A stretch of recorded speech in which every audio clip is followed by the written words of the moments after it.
If you have a smart speaker, you have access to the entire world of NPR and St. Louis Public Radio. All the latest news and all the captivating stories. Activate our voices with yours by telling your smart speaker to play St. Louis Public Radio. From St. Louis Public Radio. This is Politically Speaking. Hi, everybody. This is Jason Rosenbaum, a political correspondent with St. Louis Public Radio. Earlier this month, U.S. Congressman Blaine Luetkemeyer announced he would not run for another term, and that's prompted a number of Missouri Republicans to announce or to think about announcing to run for Missouri's 3rd Congressional District. The first entrant into what is expected to be a spirited Republican primary is State Senator Mary Elizabeth Coleman. The Arnold Republican represents a portion of Jefferson County in the Missouri Senate, and she says she has what it takes to succeed Luetkemeyer in the U.S. House. We plan on bringing all of the major Republican contenders for this seat onto the Politically Speaking podcast to speak about their campaigns and to get their opinions on the issues. We'll also plan on having the major Democratic contenders for the 3rd District on the show as well. Here is my conversation with State Senator Mary Elizabeth Coleman. You ended up getting into this contest, I think, a day after Congressman Luetkemeyer announced his retirement. What prompted you to make the decision to enter this contest? Well, so listen, I don't think you can run for Congress unless you love your state and you love your country. And I really believe in the American experiment. And I think we've got real problems that need to be solved, whether it's the massive flow of immigration, illegal immigration that is absolutely overrunning the border and overrunning the country. We've got inflation that is out of control because of Biden economics. We have really big issues, and it's important that we have people who are ready to fight, who literally jump in on day one and say, no, not here. We're not going to stand for these things, and we're going to have somebody who's a strong fighter who's going to be able to push back. I was talking with Congressman Luetkemeyer, and he didn't seem like he was really enjoying himself that much. What makes you want to go into a legislative body where there's a lot of dissension within the Republican caucus, and there has just been a lot of inertia of solving some of the big issues that you just talked about? Well, here's the thing is that there is always going to be dysfunction. And so wherever you're working, it is imperative that you figure out how you can best serve the people who have sent you there. This seat doesn't belong to Blaine. It doesn't belong to me. It belongs to the people of the 3rd Congressional District. And they have a right to have somebody who's going to fight for the issues that are important to us, that they're going to stand up and be a part of it, and that they have somebody who's effective, somebody who knows how to get things done, even when a lot of other people can't seem to work within that world. And I don't mean compromise. I think that a lot of times when people talk like that, it means that they're going to somehow waffle on the things that are important. No, we need an unflinching conservative, somebody who is unwavering, but somebody who can negotiate and who can maneuver. And so Congress has really ceded a lot of authority. We have constitutionally, structurally, a much stronger second branch of government than we have operating right now. And when that happens, you're empowering the bureaucrats, you're empowering career politicians, and when I get there, I'm going to be a part of that solution to make sure that stops. Why do you think that Republicans in the 3rd District should choose you over the other people that may or may not get into the race? Well, listen, I think you want somebody who's going to be there day one, who understands that this seat belongs to them and that they're going to have someone who's going to stand up for the values of life, who are going to stand up for protecting the unborn, our Second Amendment rights, somebody who understands that we don't need new laws to stop the immigration crisis that's happening and overrunning our borders. We need a president and a Congress who is going to say, no, enough. We're going to enforce the laws that are in place. And when you look at my record, you see that nobody can get to my right. I am a staunch fiscal conservative. I am socially more conservative than any other member in the body. And yet I'm able to get things done for the people of Missouri, and I'll continue to do that work there. Now, I want to make it clear that you're not the only person in this situation, but do you live like a mile away from the 3rd District or something like that? So I represent Jefferson County that is currently in the district, has a bigger percentage than many of the other counties, but I am just outside of the line. That's right. Yeah, I asked Nick Schroer this. He's in a similar situation. Bob Onder doesn't live in the district either. Is that going to be an issue at all, or do you think that because the district was drawn so creatively that, and there's going to be other candidates in your position, that this is going to be kind of a non-issue going forward? Listen, I think it's important that you're from the area that you're trying to represent, that you know the people who live and work in that district. And certainly I do and have always represented the district. It was a much bigger percentage of the district that I represented when I was in the state house or before the lines were redrawn in the state Senate seat. But I do I think it's important that you understand and know the people of the district and have worked for them before? Absolutely. Do I think that, you can throw a stone from the edge of the district line? I don't think most people could even tell you what the lines are of the 3rd Congressional District. Jason, I know you could because you've been studying the maps for the redistricting fight. A little too much. And as you know, I wasn't expected to be my house in Richmond Heights to be drawn into the 2nd, but Here we are. Even though I can walk across a highway bridge and I'm suddenly in Cori Bush's district. So let's talk about some issues. A lot of Republicans run for office saying they want to lower spending, they want to tackle the national debt, lower the deficit. My question is, and understanding that you don't have access to the federal budget and you're a state legislator, is there any specific spending items that the federal government is doing now that you would like to either take a big look at or try to eliminate if you're elected? Yeah, so I think one of the biggest spending items that people are incredibly frustrated with is the amount of resources that are going to Ukraine. What you see is a lack of oversight, a lack of legislative approval even, and the president moving things around, being very creative. I would say Crooked Joe is a moniker that is well earned. And when we can't even support our own border, when we have our own border crisis happening, it's really, really hard to explain to people why we're spending such large amounts of money over to Ukraine. Now, I don't think anybody wants to empower Putin. It is no surprise that he is not our friend, and acknowledging that he's not our friend is important. But that doesn't mean you just write a blank check to people who, when you look at the corruption ratings, there's some real concern and some real problems there. So I think that that's a place that is a really easy place to start. I was talking about this with Senator Schmidt. He was saying, I don't support giving money to Ukraine because we don't know what victory is and we don't want to just give a blank check to endless wars. And my, I guess, retort was, as somebody who's half Ukrainian and has been following this probably closer than a lot of people, victory is probably not reclaiming all the territory. I think that's unlikely. But that's new, right? Yeah. That's something that's being said in just the last few weeks and, right. and wasn't what was said at the onset of the war when Russia invaded. It was so. That we are going to completely not just take back what happened on the invasion last, February, but we're going to, in fact, go back further to when Obama was in the White House and there was no response when they ceded territory to Russia after that occupation. And so, again, I think that Senator Schmidt is really saying the same thing that I am, which is we can't have no objective and this sort of open support into our resources. Okay, but going back to that point, if let's just say Zelensky comes to the House of Representatives and says, I need weapons so we could split the Crimean land bridge in half, or we can put Ukraine in a position where Crimea is so vulnerable that Russia realizes the only way to keep it is to go to the bargaining table. Would that be something that would be less of a blank check and more of a definitive objective that maybe you could eventually support depending on what the military package is?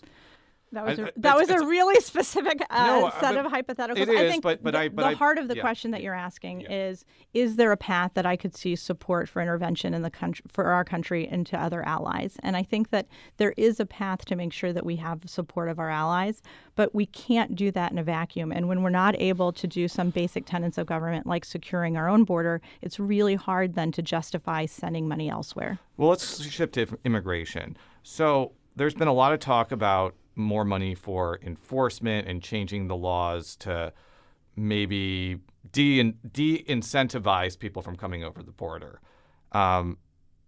Before I ask the next question, what would be some things about our immigration policy that is in place now that you would like to see changed? Well, right now we have no enforcement at the border. We have California governor saying that any immigrant who comes to that state is going to receive free health care, who has access to a driver's license. They're not checking any of the documentation. And it's a slap in the face for people who worked very, very hard to immigrate to this country legally. So when we say, what would we do to start? We have the ability to close the border. In fact, it was done during COVID. And then the only people who were allowed to continue to come into this country as it slowly reopened was illegal immigration crossings. And so we have right now a federal government that is weaponizing state governments who are trying to step into the void. You have the Texas National Guard taking over border crossings to enforce that. And you have the union that represents the Border Patrol cheering for them.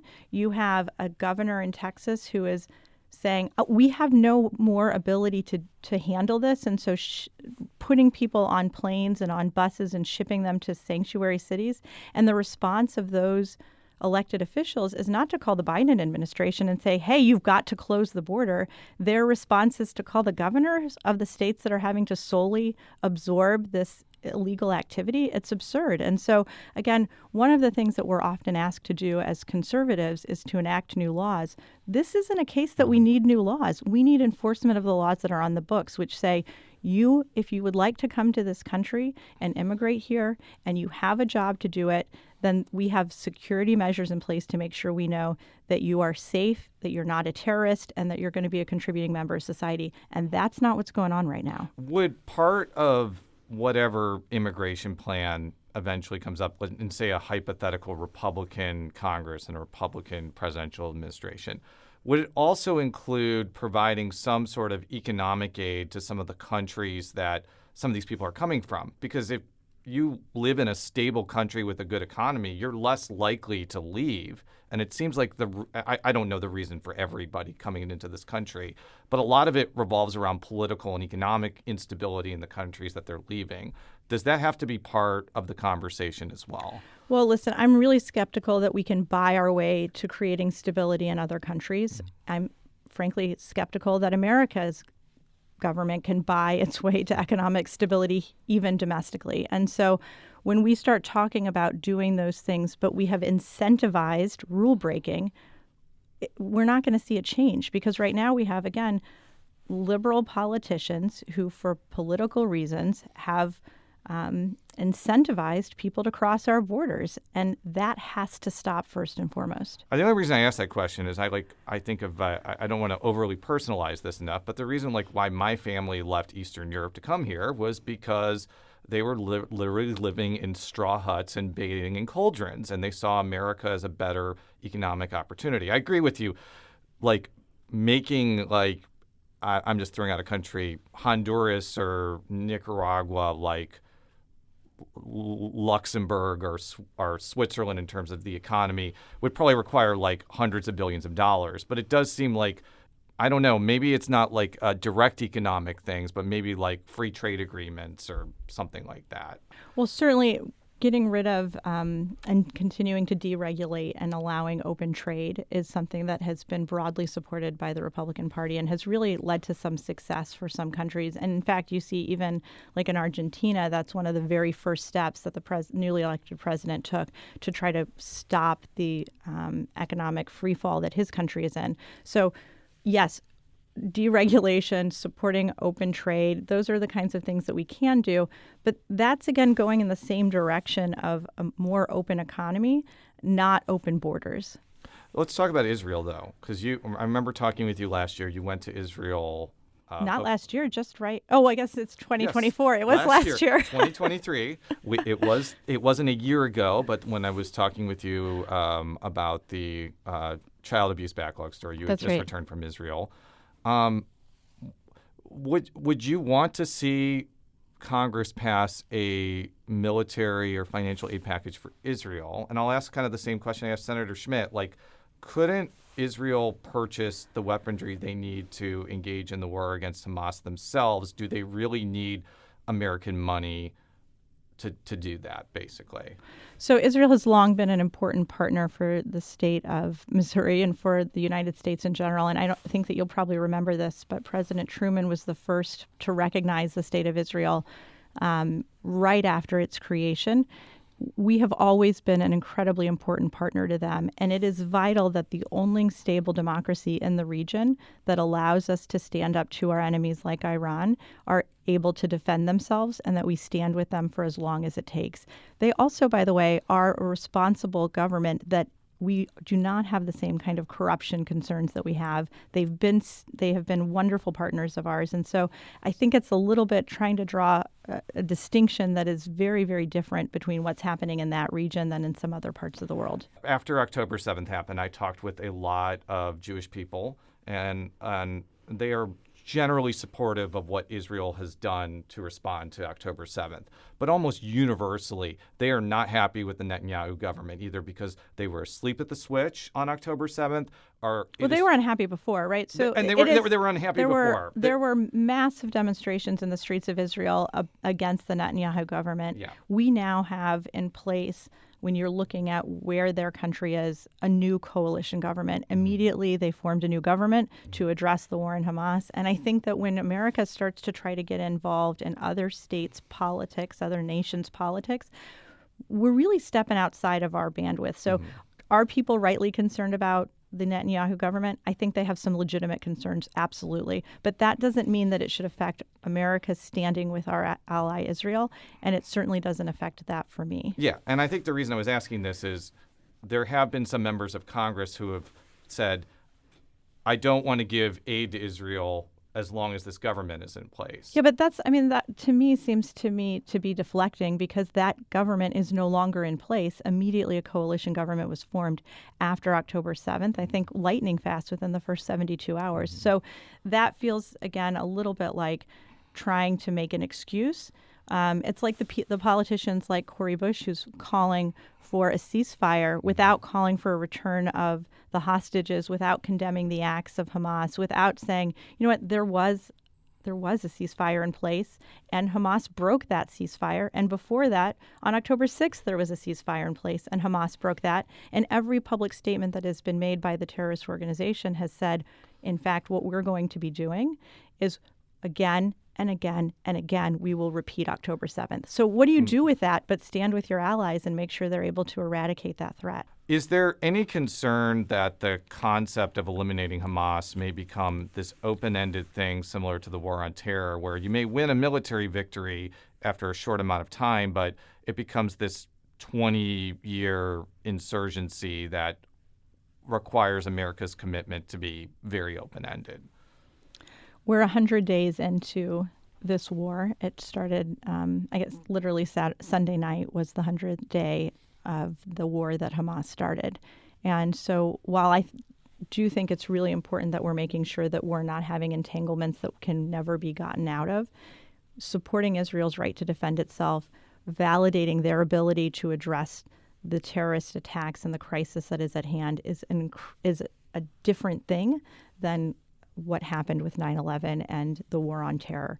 And so sometimes, again, history doesn't always repeat itself, but it rhymes. And so you want to make sure that the lessons that were learned are carried forward. But no, I have no concern about standing with our allies and making sure that we continue their right to exist. Now, one of the things that you have made a name for yourself in state politics is on your opposition to abortion rights. And you were heavily involved in the bill that ended up banning most abortions in the state. There's been some talk about, I wouldn't say it's an abortion ban, because everybody who describes it says nationally it would be like 15 weeks or 12 weeks, which is not the same as Missouri. But I would be interested to hear kind of your perspective on whether Congress should pass some sort of uniform abortion restriction for every state, instead of allowing each state to kind of decide their own destiny. So the most important work that I have been a part of in the state legislature has been as an architect of the Missouri Stands for the Unborn Act. I am unapologetically pro-life. I value the sanctity of every person in the state, whether they're born or not yet. And when we look at what has been a historic victory and the overturning of Roe, the real victory there is it's an American story where we had a bad decision by the Supreme Court, where even Ruth Bader Ginsburg has said that was a badly argued decision. It didn't make sense. Uniform rejection of that decision. It's finally overturned after 50 years, and it returns to a vote of the people. I do support any national protections that can take place to protect the unborn. A lot of the real horror stories of how abortion has hurt women, putting protections in place to empower them to be able to take care of their children. So yeah, I do support that. I don't know whether right now there is support enough to be able to do that, and politics is the art of the possible. And so there are other things that I will be working on as well. But certainly I am pro-life above and beyond on all, that's the most important work that I have been able to do. And as a mother in particular, and a mother of 6, I find this issue to be really, really important to people. If you were elected to the House, are there any committees or focuses you would want to hone in on? Yeah, so a lot of times the work, you and I actually talk a lot about this, the work that I do in the State House is around children's issues. It's around protecting the most vulnerable. And I am a tax attorney by trade. Originally, the work that I did was estate planning work, and that is pretty wonky and pretty in the details. And so I would probably lean towards trying to do that type of work. Yeah. So, well, I guess you got to get elected first before you ask to be on which committees, but that would seem to be Ways and Means, Financial Services, Appropriations, sort of stuff like Even that. ag. So yeah. They handle all of the TANF, which is the food stamps. So, and ag is an incredibly important industry for the 3rd Congressional District. So those are the types of committees that I would be looking at.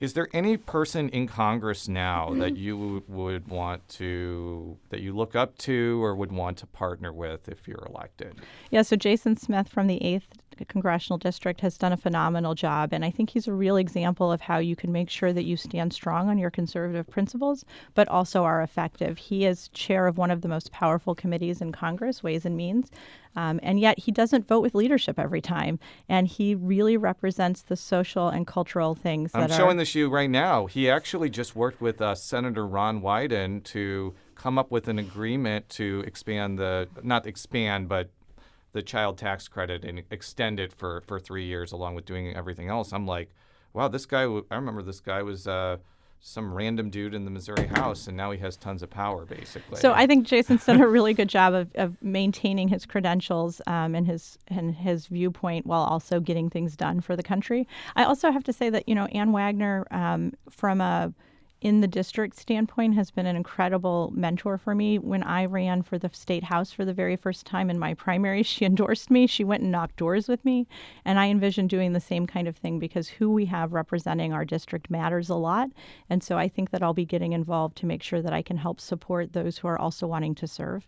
My understanding from seeing your social media is you've endorsed Donald Trump over Florida Governor Ron DeSantis or former UN Ambassador and South Carolina Governor Nikki Haley. Why did you decide to do that? Yeah, absolutely. I'm proud to stand with President Trump. I think that when he was in the White House, we had an economy that was working for the people of Missouri. We had a world that was more stable. Putin didn't invade Ukraine when he was in the White House. Hamas didn't come over the border when he was in the White House. And the reason why is because people knew that he was going to stand up and not take that kind of a thing. And so we need a strong leader. We need somebody who's going to make sure that we turn around Biden economics. I think, crooked Joe Biden has done a terrible job.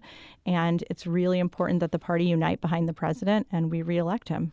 So I have a relative who voted for Trump twice. And, I asked her, are you going to vote for her again? She's like, no. She's 35. She thinks, the concept of two 70 to 80-year-old baby boomers is not very enticing, even for Republicans. That's basically been the argument of Ron DeSantis and Nikki Haley, that we need like a generational contrast with Joe Biden.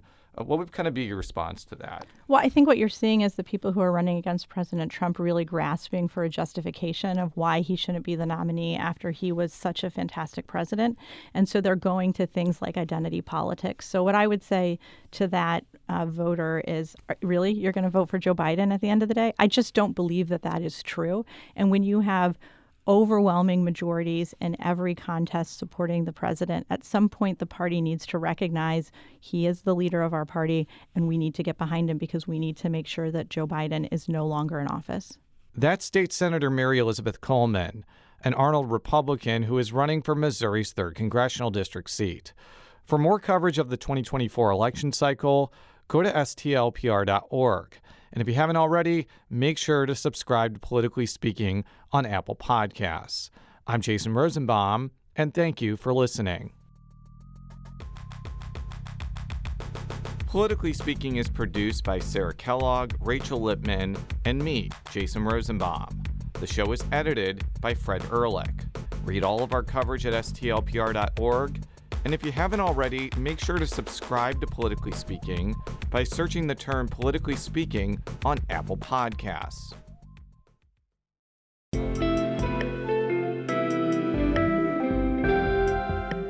The Gateway brings you the day's news each weekday from around the St. Louis region and the state capitals in Jefferson City. Our schools are accredited.